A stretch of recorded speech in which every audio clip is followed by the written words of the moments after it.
we are learning what can happen to us even if we are at the deathbed of ours. Even if we are dying, what can happen to us that Allah Azza wa Jal can get us to have those, proportionate feelings of hope and fear in Allah Azza wa Jal. Similarly, if someone else is dying, we can go ahead and get them to say La ilaha illallah based on the hadith of the Prophet sallallahu alaihi wasallam. Some people misunderstand this hadith as well.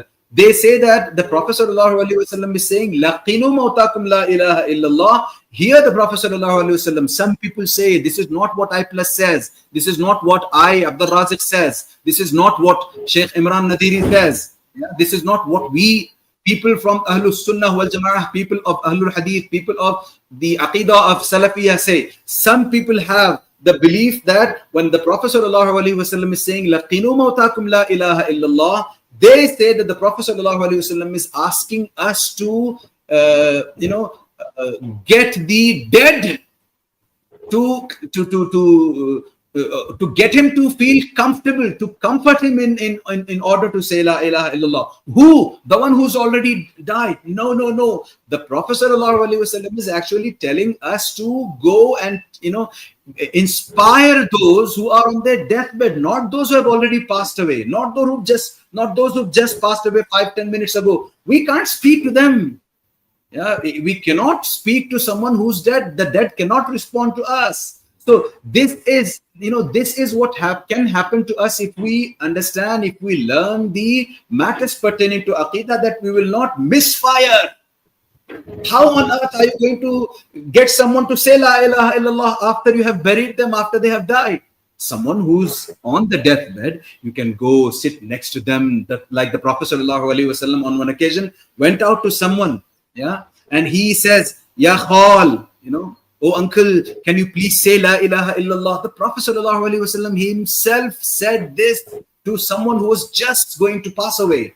So likewise, we can, and by the way, another side note here, that when we are trying to get these people who are on their deathbed to say La ilaha illallah, when we try to inspire them to say that, we cannot just say La ilaha illallah, say La ilaha illallah.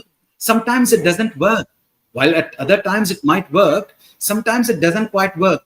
Which is why when the Prophet sallallahu alaihi wasallam is saying laqinu mautakum la ilaha illallah, what he sallallahu alaihi wasallam is actually telling us is that sit next to them, inspire them, and remind them of the good deeds that they have done. Remind them of righteous deeds that they have done. Remind them of the mercy of Allah Azza wa Jal.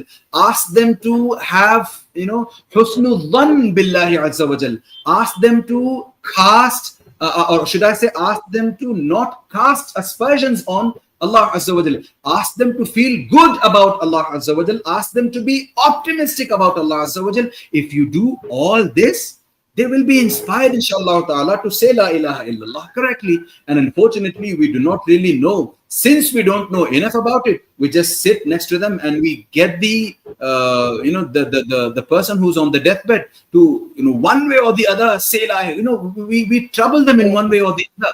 And while he is not saying, we go and badmouth about that person, that no, we tried getting him to say he did. So these are all the byproducts of not knowing Aqidah really well, especially at the time of our or anyone's death for that matter.